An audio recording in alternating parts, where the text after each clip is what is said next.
Hey friends, welcome back to Wild Hearts Homestead. I am working on the garden today. We just got a whole bunch of seeds planted and got some seedlings in the ground yesterday. And I am working on getting a system set up for this year that I've used in previous years that was really make or break it for us. So I want to show you what I'm working on. If you've ever tried keeping up with watering your garden by hand, you know it is a lot of work to try to water it by hand, and it takes a lot of time. The more that I can automate, the better. It saves me time and effort, and it honestly makes it possible because we have so much stuff going on that being able to automate something to water the garden by itself is the difference between us being able to keep the garden going in the months where we get no rain at all or failing miserably. So I have two different timers. I have one for the garden and I have one for the sheep's water trough. So this one I'm gonna hook up over here, and I have a splitter on it as well. So that way I can have one hose going to the garden, which I think this is on here backwards, but I have one hose that goes to the garden, and then I have my other hose that I can just turn on and off as needed. So I don't have to take this whole thing off anytime I need to use a hose on command, and I don't have to change my timer. It was in fact on there correct the first time, but I had to do a trial and error to figure that out.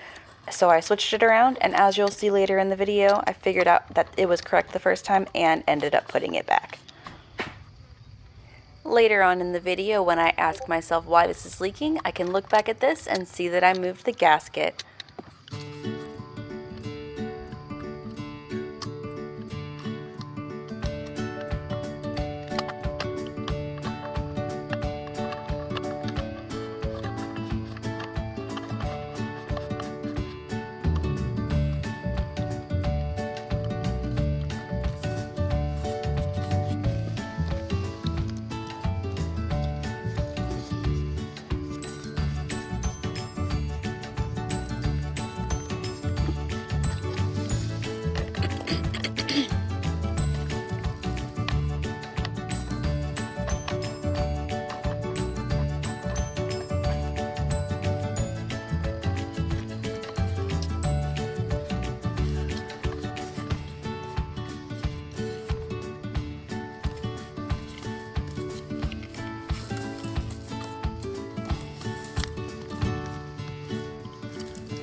Now I've got to get in this garden and clean out all these briar bushes. Ouch. But it has the valves down here. I think if it's in a straight line, that means it's open. And if it's at a T, that means it's closed. So I'm gonna leave this one open for right now and make sure my other one is closed. Then I have a couple of these sprinklers. Now, honestly, if I had to do it again, having a couple years of experience with these sprinklers, I probably would get the ones, I don't know what they're called, but the ones that are like tall and do the because these ones are low to the ground, and once my plants start getting tall, they get in the way of the water spraying. I could probably rig something up where I attach this to like a T-post, so it'd be higher up off the ground. I might look into doing that. But for right now, since the plants are low to the ground and we just have seeds and small things, we're just gonna position this in the middle of all of our plants and then connect the hose to it from the faucet. This knob on the other side, you can take this off and attach another hose and link it to another sprinkler. So you don't have to have a bunch of lines running from your spigot. You can just put them all in a line out in the garden. My garden usually takes at least two. I did purchase two more last year just because there was, I wasn't able to get into the corners of the garden when I had two in the middle. So I may end up doing the four corners this year in the garden instead of doing just two in the middle. And then the next part is pretty much a guessing game. I turn on the sprinkler, I see where the water is going, and then I adjust from there. I generally prefer to have my garden watered in the morning, like right before the sun comes up. But for tonight, I'm just gonna set it for tonight and then I can adjust it in the morning. So what we're gonna do is turn the water on full.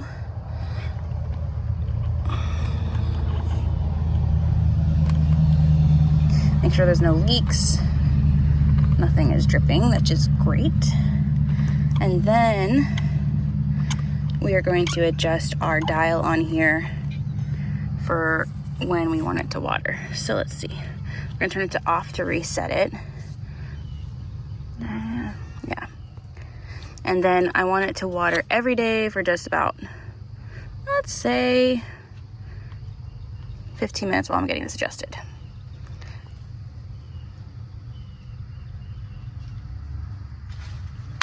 There, it clicked on. Whoops, I forgot to move the wheelbarrow. That's okay, it'll be fine. So that's going way too high. I need to adjust that down so it's not going so high.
I like how it is down on that side, but the stuff down here isn't getting any water. When you purchase these, it says on the package, like where to make adjustments at. This is what is going to change how high it sprays or how low it sprays. So when that one was spraying too high, I pushed this down a little bit so that it wouldn't hit, because the water hits this and that was what makes it spray up or spray down. Then the first clip, well, actually, I think both of these. So you can set these on here, and that will limit how far this rotates. So like if I only wanted to do this part and have it stop when it hits that side, you can adjust it so it only sprays like one side or whatever.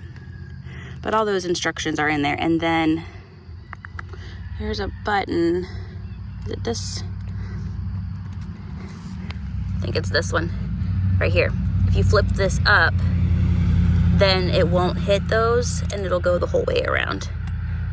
So if you want it to be limited, you put this flip down and use these clips. And if you want it to go the whole way around, you flip this up and it does not get restricted by that. You're trying to not get wet.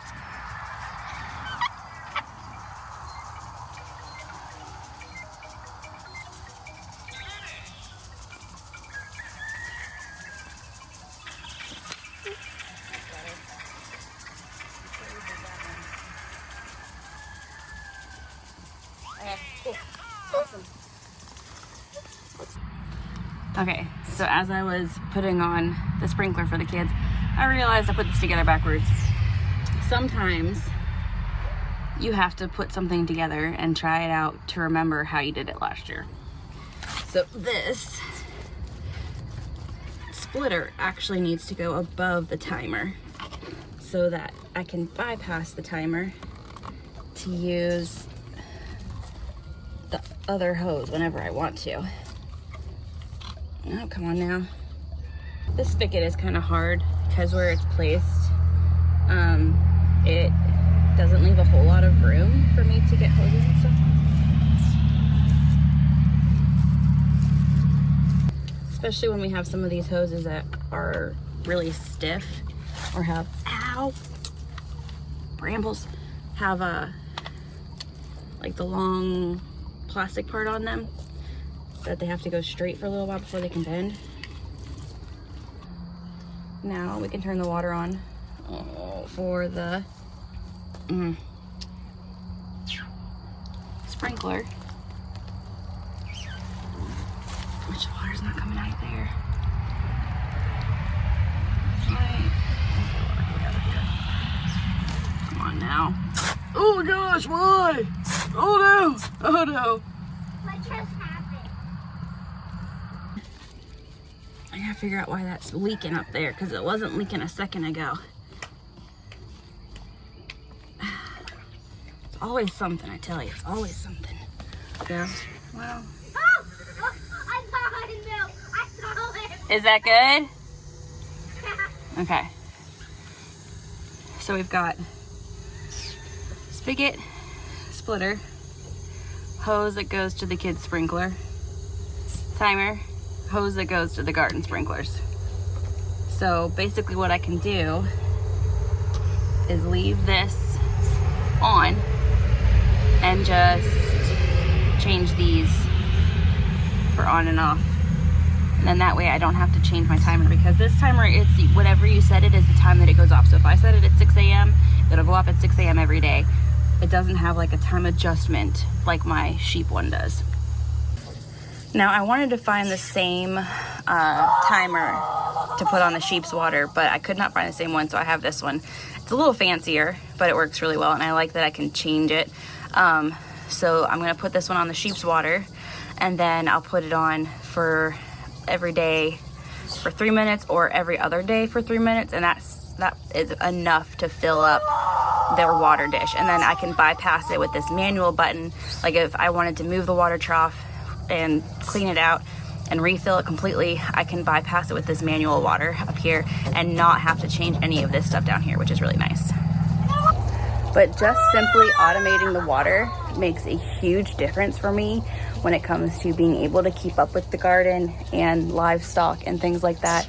Water takes a lot of time. I used to hand water my garden from the rain barrel because I didn't have a lot of money and I didn't want to have to pay money on the water bill. So I used to hand water everything, and the garden just got so big that it's just not feasible. Like if it's a couple small things, I can do that, but not when it's the giant garden that we have had the last couple of years. So that has saved me a lot of time, and it's helped me a lot, and I hope that sharing that information with you is helpful to you. Thanks for hanging out, and I'll see you next time. Bye.